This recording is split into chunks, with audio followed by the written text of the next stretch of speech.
નમસ્કાર, good morning વિદ્યાર્થી મિત્રો, કેમ છો? મજામાં?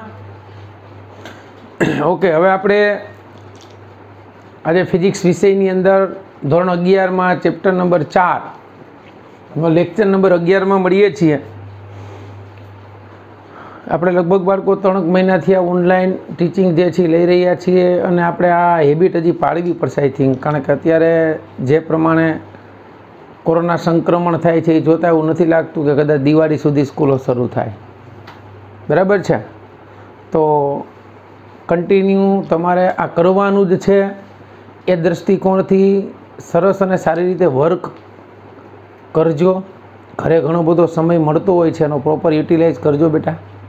બરાબર છે? પછી ઘણી વખત આપણા હાથમાંથી બધું જતું રહીએ ત્યારે પછી કાંઈ થતું નથી. તો પ્લીઝ બી કેરફુલ, થોડુંક સારી રીતે ઘરે વર્ક કરો એવી અપેક્ષા. ઓકે, ચાલો. આજે આપણે ચેપ્ટર 4ની અંદર જે લેક્ચર 11ની અંદર આપણે આજે સાપેક્ષ વેગ અને એની રિલેટેડ દાખલા ગણવાના છે. એ પહેલાં આપણે આગળના લેક્ચરની અંદર જે ચર્ચા કરી હતી ફરી એક વખત રિવીટ કરું છું, ધ્યાન આપજો. અહીંયા આપણે એક વેગ જોયો તો. વેગ એટલે તત્કાલીન વેગ dxના છેદમાં dt થાય. એટલે વેગના બે ઘટકો બાળકો આપણને મળ્યા હતા. વેગ v = vxi પ્લસ vyj. એટલે x દિશાનો સ્વતંત્ર વેગ થયો, y દિશાનો વેગ થયો. આના ઉપરથી આ કણ કઈ દિશામાં જાય છે એ વેગનું સૂત્ર હતું tan θ vy ના છેદમાં vx.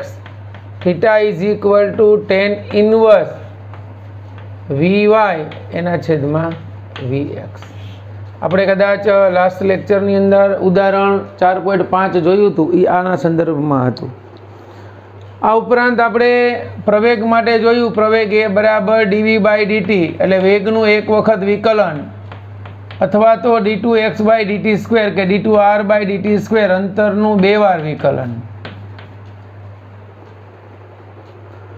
તો પ્રવેગ જે છે એના પણ બે ઘટકો હતા. પ્રવેગ એના બે ઘટકોમાં એક ઘટક હતો axi, બીજો હતો ayj. આના પરથી પ્રવેગની દિશા આપણે નક્કી કરવી હોય તો tan θ = ay ના છેદમાં ax, એટલે θ = tan ઇન્વર્સ ay/ax. નેચરલ ટેનના વિડીયો લેક્ચરની અંદર આની કિંમત જોતા મેં શીખવાડી છે તમને બધાને. બરાબર? અહીંયા આ વેગના ઘટકો મળી ગયા, પ્રવેગના ઘટકો મળી ગયા. વેગમાં ફેરફાર 3 રીતે થાય એની ચર્ચા આપણે આની આગળના લેક્ચર નંબર 9માં જોઈ હતી. પછી આપણે અચળ પ્રવેગી ગતિના મતલબ દ્વિપરિમાણની અંદર અચળ પ્રવેગી ગતિના સમીકરણ તારવ્યા હતા. એમાં એક સમીકરણ વેગનું એવું હતું v = v0 + at. બીજું હતું સૂત્ર એનું સ્થાનાંતરનું r = r0 plus v0t plus 1/2 at². આનું ત્રીજું સમીકરણ હતું v² - v02 બરાબર 2r × a. અહીંયા આપણે આ વેગના બે ઘટકો હતા. vx બરાબર v0x પ્લસ axt. આનો બીજો ઘટક હતો vy બરાબર v0y પ્લસ ayt.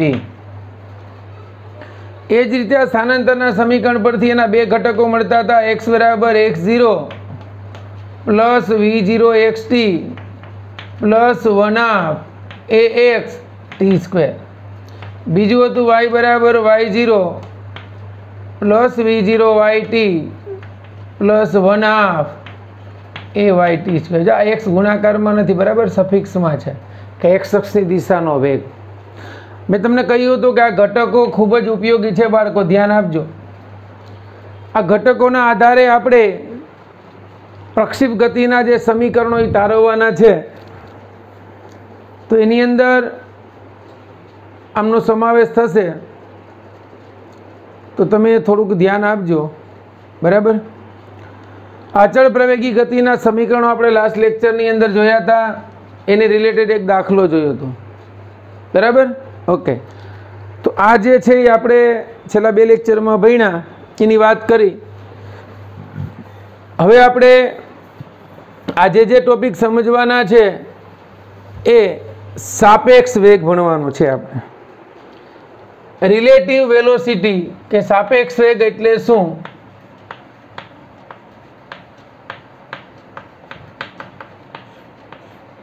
અહીંયા આપણે શબ્દ સાંભળતા તો આપણને એવું લાગે કે સાપેક્ષ શબ્દ તો ક્યાંક સાંભળેલો છે. રિલેટિવ વેલોસિટી ચેપ્ટર નંબર 3 માં આપણે જોઈ ગયા છીએ. સાપેક્ષ એટલે સરખામણી. જો ત્રીજા ચેપ્ટરની શરૂઆતમાં જોયું હતું, ચોથા ચેપ્ટરની શરૂઆતમાં જોયું હતું કે ગતિ જે છે એ સાપેક્ષ ખ્યાલ છે. સાપેક્ષતા વગર ગતિનું વર્ણન પોસિબલ નથી. એટલે કે અહીંયા વેલોસિટી લેવાની છે, પણ રિલેટિવ વેલોસિટી. દાખલા તરીકે સિમ્પલ વસ્તુ વિચારો, આ તો વેગની વાત છે. તમે ક્લાસમાં સ્ટડી કરો છો, અત્યાર સુધી તમે 1 થી 10માં ભણ્યા છો, તો ક્લાસમાં પણ સાપેક્ષતા નક્કી થાય કે પેલો સ્ટુડન્ટ મારા કરતાં હોશિયાર છે. તો એ સાપેક્ષતાનું જે માપ છે એ સરખામણી થઈ. અહીંયા આપણે સાપેક્ષ વેગ જોવાનો છે, તો સાપેક્ષ વેગ આપણને એમ થાય કે ક્યાં ઉપયોગી છે. દાખલા તરીકે આ સીધા રસ્તા ઉપર જતી 2 કાર છે. આ સડક પર એક કાર આ એ છે, એ વીએ જેટલા વેગથી ગતિ કરે છે. આ કાર બી છે, એ વીબી જેટલા વેગથી ગતિ કરે છે. અહીંયા મારે કંઈક નક્કી કરવું હોય તો એમ કહી શકું કે જો કાર એ આને ઓવરટેક કરે અથવા તો એને ક્રોસ કરે તો હું એમ કહી શકું કે આ કારની ઝડપ એટલે કે વેગ ઓફ એ ગ્રેટર ધેન વેગ ઓફ બી હોય તો જ આ પોસિબલ છે. તો ઓટોમેટિક બાળકો આપણે આ સાપેક્ષતાનો સંબંધ તો આપણે ઓટોમેટિકલી વ્યવહારમાં યુઝ કરી લીધો, પણ આપણને ખબર નથી કે આને સાપેક્ષ વેગ કહેવાય. તો આ જે મેં લખ્યું છે એની જગ્યાએ આપણે એમ કહી શકીએ કે જો આ કાર ગમે એટલી સ્પીડ વધારે તો આને ક્રોસ ન કરી શકે, તો એમ કહી શકાય કે બીનો વેગ હંમેશા એ કરતાં વધારે છે. આમાં આપણે ઘણીવાર રસ્તામાં જતા હોય ત્યારે એવું બની શકે કે કોઈ કારને આપણે, મારી પાસે પણ કાર હોય, કોઈ વ્યક્તિ પાસે કાર છે, એને એક વખત હું ક્રોસ કરું છું, ઘણીક સમય એવો પછી આવે કે મારી કાર અહીંયા છે ને આ ભાઈ પાછો મને ક્રોસ કરી જાય છે, તો એ સાપેક્ષતા મૂલ્યમાં ફેરફાર થઈ ગયો. એક વખત મારો વેગ એની સાપેક્ષે વધારે હતો, એક વખત તેમનો વેગ મારી સાપેક્ષે વધારે છે. તો સાપેક્ષ એટલે સરખામણી, બરાબર. સાપેક્ષતા પરથી કોઈ એક વ્યક્તિનું, વસ્તુનું કે કોઈ પણ સ્થિતિનું અવલોકન નક્કી થાય અને કહી શકાય કે એ અવલોકનમાં કેટલો ફેરફાર છે, બરાબર છે. તો આ સાપેક્ષ વેગ આપણે દ્વિપરિમાણમાં જોયો હતો, સોરી એક પરિમાણમાં સુરેખ પથ પર. એમ અહીંયા આપણે દ્વિપરિમાણની અંદર સાપેક્ષ વેગ જોવાનો છે. સેમ એક જ સૂત્ર છે. તો અહીં ધારો કે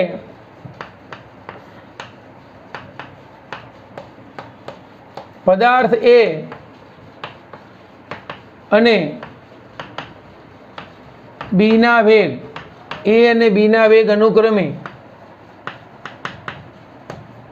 VA અને VB છે. જો અમે સદિશ લખ્યા છે કારણ કે દ્વિપરિમાણ છે. એનો વેગ VA સદિશ છે અને બીનો વેગ VB સદિશ છે. તો હવે આપણે એમ લખી શકીએ કે એનો વેગ બીની સાપેક્ષે, ત્રીજા ચેપ્ટરમાં જોયું એમ, જે પહેલા હોય એનો વેગ ગણવાનો, બીજાની સાપેક્ષે, તો સિમ્પલ ગણી નાખવાનું VA માઇનસ VB, અને આમ લખી શકાય. આને બોલાય કેમ? તો કે પદાર્થ એનો પદાર્થ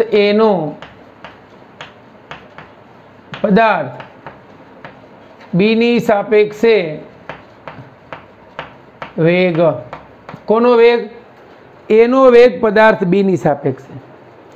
આને મારે લખવું હોય તો હજી આમ હું લખું VBA is equal two VB minus VA, આમ લખવાનું. જે અહીંયા પહેલા હોય એનો વેગ ઓની સાપેક્ષે. તો અહીંયા મારે લખવું તો હું લખી શકું પદાર્થ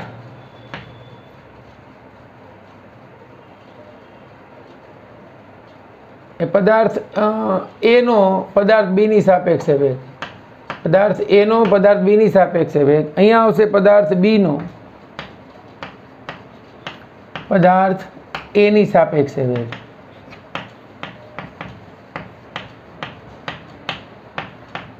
તો આ બેમાં કંઈ ફેર નથી, નિશાની કે આમાં બદલાવી નાખો તો આમ કહી શકીએ વેગ of A B is equal to minus વેગ ઓફ બી. આનું મૂલ્ય હંમેશા સરખું હોય, આ યાદ રાખજો. એ નો બી ની સાપેક્ષે વેગ લ્યો કે બી નો એ ની સાપેક્ષે લ્યો, એનું મૂલ્ય હંમેશા સરખું હોય. પછી એક પરિમાણ હોય, દ્વિપરિમાણ હોય કે ત્રિપરિમાણ. અહીંયા સાપેક્ષ વેગની વાત આ થઈ. દાખલા તરીકે હું એમ કહું કે વેગ ઓફ એ જે છે આપણે ઉદાહરણ સહિત જોઈએ 40 મીટર પ્રતિ સેકન્ડ છે, વેગ ઓફ બી જે છે એ 70 મીટર પ્રતિ સેકન્ડ છે. ધ્યાન આપજો. તો આમ એમને દેખીતા આપણને જોઈ શકીએ છીએ કે બીનો વેગ વધારે છે. તો હું આમ લખું વેગ ઓફ એ બી. અત્યારે આ એ અને બી બંનેના બધાના વેગ જે જમીનની સાપેક્ષે લીધા. કોની સાપેક્ષે? નિર્દેશ ફ્રેમ તરીકે જમીન છે. એનો વેગ બી ની સાપેક્ષે એટલે હું લખીશ વીએ માઇનસ વીબી. તો વીએ એટલે 40 માઇનસ 70 એટલે મળ્યું માઇનસ 30 મીટર પ્રતિ સેકન્ડ. તો એનો વેગ બી ની સાપેક્ષે મેં લીધો તો માઇનસ 30 મળ્યો. એનો મતલબ પદાર્થ એનો વેગ બી કરતા 30 મીટર પ્રતિ સેકન્ડ જેટલો ઓછો છે. આ જ વસ્તુ મારે આમ લખવી હોય કે વેગ ઓફ બી એ આ 40 છે, આ માઇનસ 70 એટલે આપણને મળ્યું માઇનસ 30 મીટર પ્રતિ સેકન્ડ.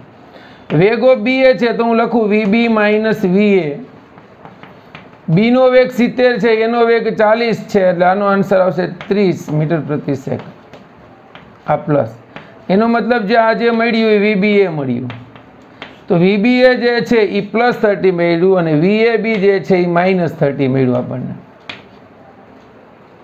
તો અહીંયા વાત થઈ એ મુજબ આના કરતાં વિરુદ્ધ દિશાનું મળ્યું પણ બંનેના મૂલ્યો કેવા થયા? સમાન. તો આ વાત છે સાપેક્ષ વેગની. બાકી બધા જે નિયમો સિદ્ધાંતો જે એક પરિમાણમાં લાગુ પડી શકે છે એ અહીંયા દ્વિપરિમાણમાં આપણે લાગુ કરી શકીએ. ઓકે બાળકો. તો હવે માનો કે એ હું એમ કહું તમને કે કોઈ પદાર્થ કણ પી નો વેગ છે, આ બીજા કણ ક્યુ નો વેગ છે, તો હું આમ લખું ને વીપી ક્યુ, તો આને લખી શકાય વીપી માઇનસ વી ક્યુ. રેડી? તો આ સાપેક્ષ વેગની વાત થઈ. હવે આને રિલેટેડ આપણે દાખલા ગણીએ. તો ઉદાહરણમાં દાખલો આપ્યો છે આપણને, આના પછી સીધો એ આગળ આમ તો આપણે દાખલો ગણી ગયા છીએ, એના ઉપર આધારિત જ છે. શિરોલંબ દિશામાં 35 મીટર પ્રતિ સેકન્ડના વેગથી વરસાદ પડી રહ્યો છે. ઉદાહરણ 4.6. શિરોલંબ દિશામાં વેગ ઓફ રેન, વરસાદનો જે વેગ છે એ આપણે વેગ of rain is equal to 35 metre પ્રતિ સેકન્ડના વેગથી અધો દિશામાં પડે છે. એક મહિલા પૂર્વથી પશ્ચિમ દિશામાં 12 મીટર પ્રતિ સેકન્ડ, વેગ ઓફ બાઇસિકલ અથવા વેગ ઓફ વુમન લખો તો હાલશે કારણ કે સાયકલનો વેગ છે એટલો જ વેગ વુમેન્સનો વેગ છે. 12 મીટર પ્રતિ સેકન્ડ પૂર્વથી પશ્ચિમ દિશામાં 12 મીટર પ્રતિ સેકન્ડના વેગથી સાયકલ ચલાવી રહી છે. વરસાદથી બચવા માટે એણીએ છત્રી કઈ દિશામાં રાખવી જોઈએ અથવા તો કેમ રાખવી જોઈએ? આપણને ખબર છે વરસાદ આમથી આવતો હોય છત્રી આમ નમેલી રાખવાની, પાછળથી આવતો આમ જતો હોય છત્રી પાછળ નમેલી રાખવાની. આ જે ફંડા છે એ લોજિકલી છે. આપણે કાયદેસર સાબિત કરવાનું કે માનો કે અહીંયા દિશા આમ દર્શાવી તો આ નોર્થ સાઉથ છે, આ ઈસ્ટ વેસ્ટ છે. પૂર્વથી પશ્ચિમ દિશામાં બેન જાય છે સાયકલ લઈને, તો આ વેગ ઓફ બાઇસિકલ થયું. વરસાદ અધો દિશામાં પડે એવી કલ્પના કરી લ્યો આમ, એટલે આ અક્ષ વરસાદની ગણીએ અત્યારે. તો વરસાદ આમ આવતો હોય તો આ જે છે એ વેગ ઓફ રેઇન થયું. આ જે છે એ વેગ ઓફ બાઇસિકલ થયું. પણ આ બેન સાયકલ આમ ચલાવે છે, વરસાદ અધો દિશામાં પડે છે, તો બાઇસિકલનો આ વિરુદ્ધ દિશાનો વેગનો સદિશ દોરીએ તો વીબી થાય. તો આ વીઆરમાં આપણે વીબી ઉમેરવાનો છે, તો તમને આ પરિણામી વેગ આવો મળશે. એટલે આ રિઝલ્ટ વેક્ટર મળી ગયો. એ રિઝલ્ટ વેક્ટર એટલે શું મળ્યું? તો કે અહીં પરિણામી સદિશ કેનો તો કે વીઆર અને વીબી નો પરિણામી સદિશ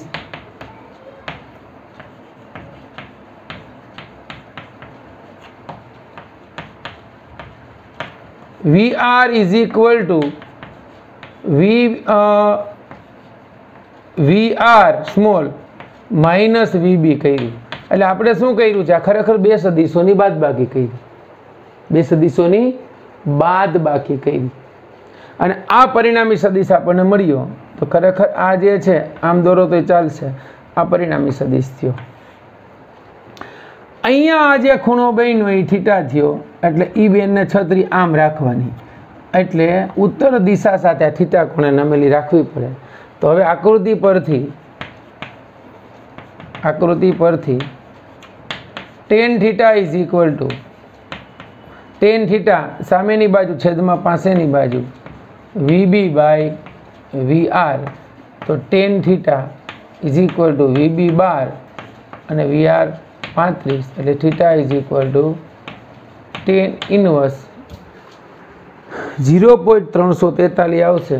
0.343. એટલે આ થીટા જુઓ તો લગભગ 19 અંશ જેવો આવે. એટલે આ ખૂણો થીટા બરાબર 19 અંશ મળ્યો. એટલે આ 19 અંશ જ થાય. તેથી મહિલાએ તેમની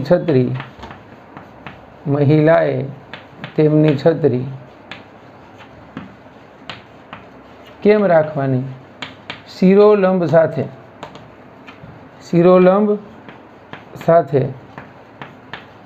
19 અંશના ખૂણે પશ્ચિમ દિશા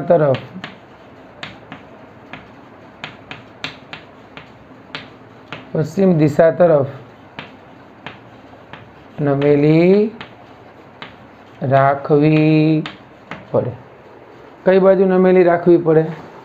શિરોલંબ સાથે પશ્ચિમ દિશા તરફ 19 ડિગ્રી જેટલી નમેલી રાખવી પડે. માનો કે આમ વરસાદ પડતો હોય, આપણે આમ જોઈએ તો અધો દિશામાં વરસાદ પડે છે. આપણે આ દિશા લઈ લઈએ. બેનને આમ જવું છે તો આમ જતા હોય તો એને સાયકલમાં છત્રી આમ રાખવી પડે. આમ સમજો, જો તમે આ વરસાદ પડે છે, આ બેન આમથી આવે છે, આ વરસાદ પડતો હોય તો જે દિશામાં જતા હોય એ દિશા સામે આ દિશા કઈ મૂળ ઉત્તર દિશા થઈ, એની સાથે આ ખૂણો બને. આમ આ 19નો ખૂણો, આ છત્રી આમ રાખવાની. એટલે આમ સાયકલ લઈને જતા હોય ને તો આ શિરોલંબ દિશા છત્રીને એટલી રાખવાની. વરસાદની સ્પીડ એટલી હોય ને એની સ્પીડ એટલી હોય તો સ્પીડ બદલે તો ખૂણા બદલાઈ જાય. પછી વરસાદની સ્પીડ બદલે તો બદલાય અને બેનની સ્પીડ બદલે તો પણ બદલાય. ઓકે, ચાલો આ વાત થઈ હતી ઉદાહરણ 4.6ની. હવે આપણે સ્વાધ્યાય તરફ પ્રયાણ કરીએ. સ્વાધ્યાયના અમુક દાખલા છે તો આપણે એમાં 12મો દાખલો લગભગ ગણ્યો હતો 4.12. બરાબર. અહીંયા 4.13 સરસ મજાનો દાખલો છે. સ્વાધ્યાયનો દાખલો 4.13. એક વ્યક્તિ સ્થિર પાણીમાં, પાણી સ્થિર છે, સ્થિર પાણીમાં વ્યક્તિનો વેગ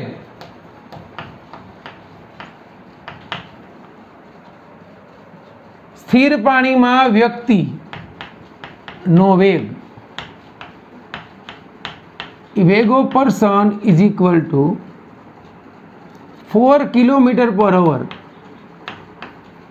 સ્થિર પાણીની અંદર આ વ્યક્તિનો વેગ 4 km/h નો છે.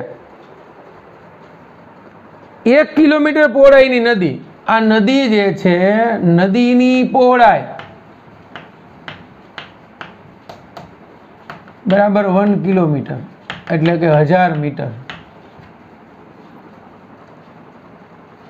પાણી 3 કિલોમીટર. નદીના પ્રાણીનો વેગ ઓફ વોટર 3 km/h અચળ વેગથી પાણી ગતિ કરી રહ્યું છે.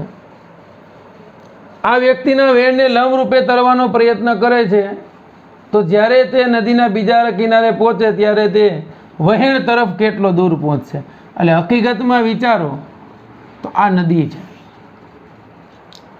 નદીની પહોળાઈ 1 કિલોમીટર છે, આ પહોળાઈ 1 કિલોમીટર છે. વ્યક્તિ સ્થિર પાણીમાં જાય, જો પાણી સ્થિર હોય તો અહીંથી અહીંયા સુધી પહોંચે તો ત્યાં સુધીમાં એની ઝડપ 4 કિલોમીટર પર અવર છે. તો અહીં એનો વેગ આપણે ગણો, વેગ ઇઝ ઇક્વલ ટુ સ્થાનાંતરના છેદમાં સમય. તો તમને સ્થિર પાણીમાં વ્યક્તિનો પહેલાં સમય ગોતી લ્યો, અંતર 1 કિલોમીટર 1000 એના છેદમાં વેગ એટલે આમ 1 રાખો, વેગ 4 રાખો, એટલો અવર મળી ગયો. જો સમયને સૂત્રનો કરતા બનાવ્યો આના પરથી, એટલે મતલબ શું થયો, વ્યક્તિ કેટલી તો કે 1.4 અવર બરાબર 15 મિનિટમાં નદી શિરોલંબ દિશામાં ઓળંગી શકે. આમ તો નદી કેવી રેખામાં, શિરોલંબ જ લખીએ, શિરોલંબ દિશામાં ઓળંગી શકે.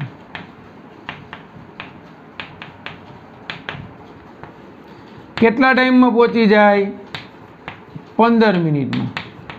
અહીંથી અહીં 15 મિનિટમાં પહોંચી ગયો, બરાબર સમજજો. પણ ખરેખર નદીનું વહેણ કાંઈક છે. વહેણ એટલે નદીના પ્રવાહનો વેગ, એનું તાણ બળ, એટલું તણાવ લાગે છે. તો એ વ્યક્તિ સીધી નથી જતી, એની જગ્યાએ અહીંયા ક્યાંક નીકળે છે, એટલે સી બિંદુ પાસે. તો વ્યક્તિ ખરેખર પેલા કાંઠે પહોંચે ત્યાં સુધીમાં 15 મિનિટ થાય, 15 મિનિટ જ થાય છે, પણ પાણીનું વહેણ એને આમ આગળની તરફ ધકેલી દે છે. તો એમ કહી શકાય તો કે હવે 1.4 અવરમાં પાણીના વહેણ દ્વારા કપાયેલું અંતર, પાણીના વહેણ દ્વારા કપાયેલ અંતર એ કેટલું થશે તો કે 15 મિનિટની અંદર વ્યક્તિ ત્યાં પહોંચતો હોય તો 15 મિનિટમાં પાણી કેટલું આગળ વહી જાય તો કે અંતર બરાબર એની પાણીની ઝડપ એને ગુણ્યા સમય. તો ઝડપ કેટલી હતી, 1/, આની સોરી એની ઝડપ છે 3 અને આ 1/4 અવર એટલે 3/4 કિલોમીટર બરાબર 750 મીટર થાય. 3/4 કિલોમીટર બરાબર 0.75 મીટર થાય, ઇઝ ઇક્વલ ટુ 0.75 મીટર બરાબર 750 મીટર થાય. બરાબર સમજજો. હવે ખરેખર વ્યક્તિ 15 મિનિટમાં સામે કાંઠે પહોંચે ત્યાં સુધીમાં તો પાણીના વહેણે એને આમ 750 મીટર ધક્કો મારી દીધો હોય. તો હવે અહીંથી આ વ્યક્તિ પહોંચે, આ અંતર કેટલું હતું તો કે 1000. 15 મિનિટમાં પાણીના વહેણની ઝડપ કેટલી, એને કેટલું અંતર કાપ્યું, 750 મીટર. તેથી આકૃતિ પરથી AC square is equal two under root of AB square plus BC square. તો AC is equal two under root of AB square એટલે 1000નો સ્ક્વેર પ્લસ 750નો સ્ક્વેર. જો મેં મીટરમાં લીધો, તમારે કિલોમીટરમાં લેવો હોય તો ચાલે, 1નો સ્ક્વેર પ્લસ 0.75નો સ્ક્વેર. અહીંયા આનું વર્ગમૂળ કાઢો એટલે 1250 મીટર મળે, અથવા તો કિલોમીટરમાં લ્યો તો 1.25 મીટર મળે. એટલે આપણને આન્સર કીધો છે એ જે મેળવવાનો એ નદીના વહેણ તરફ કેટલી દૂર જશે. તેથી અહીં વ્યક્તિ નદીના વહેણ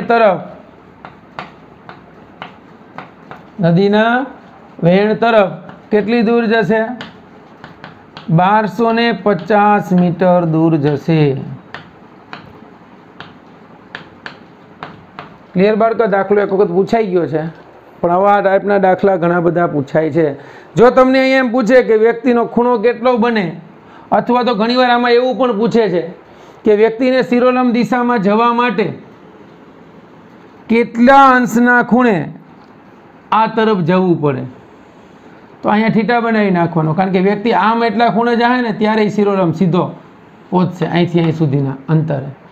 કારણ કે નહીં તો પાણીનું મેળ આમ જ ધકાય છે, તો આ બાજુના ખૂણે જવું પડે. અહીંયા થીટા શોધવાનો કે થીટાની કિંમત મૂકી દે સીધી, ટેન થીટા મૂકી દેવાનું, કારણ કે 1000 ને 750 કેટલા ખૂણો બનાવે અંતિમ સ્થાન જે છે ઉગમ બિંદુ સાથે, તો એ ખૂણો મળી જાય. અને આ રીતે પ્રશ્ન પૂછે તો એ પણ મળી શકે. ચાલો આ લખી લ્યો, પછી આપણે આગળ એક જ ઉદાહરણ જોઈએ.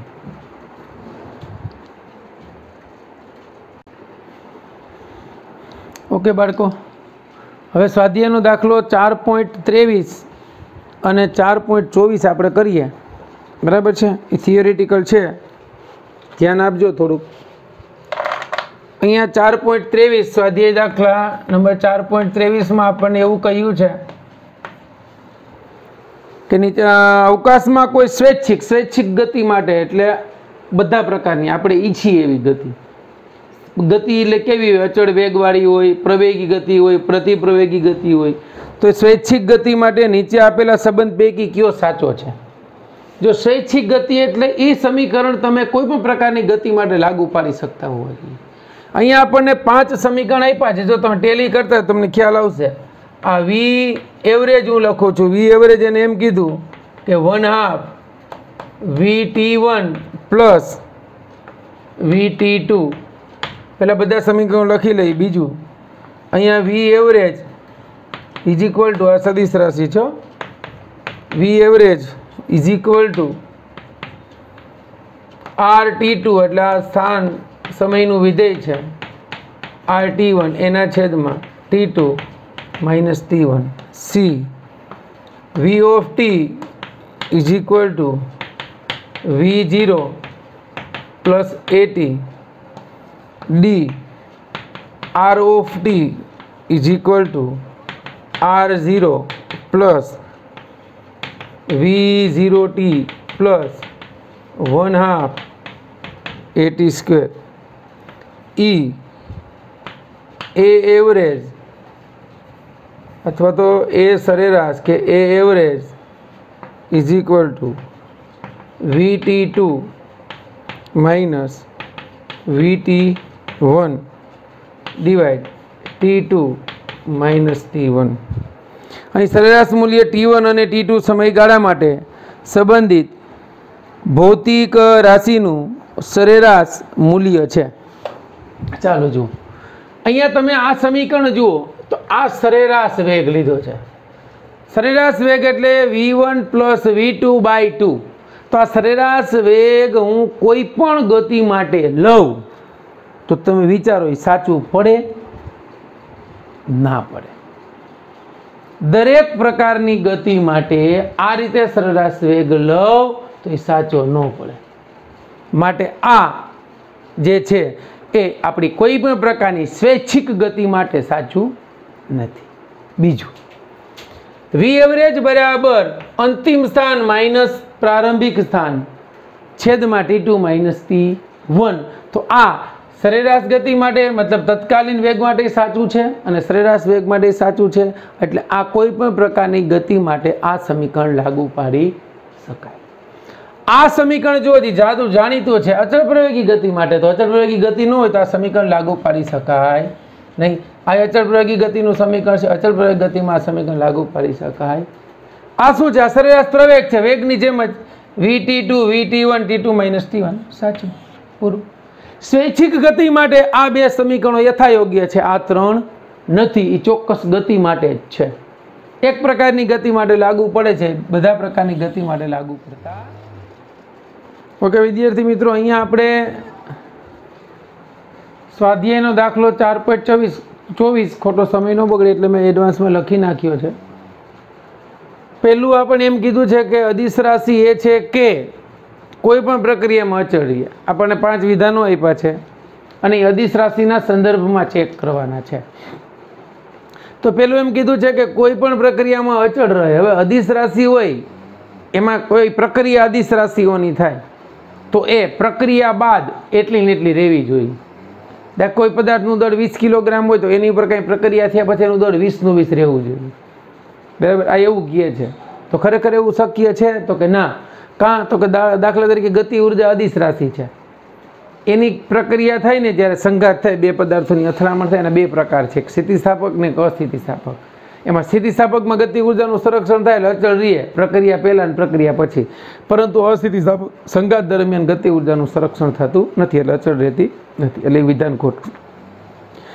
અદિશ રાશિ એ છે કે તે ક્યારેય ઋણ નથી હોતું. હવે એવું તો પોસિબલ ક્યાંથી બને? દાખલા તરીકે તાપમાન જ છે, તાપમાન કેવું હોય? ઋણ હોય.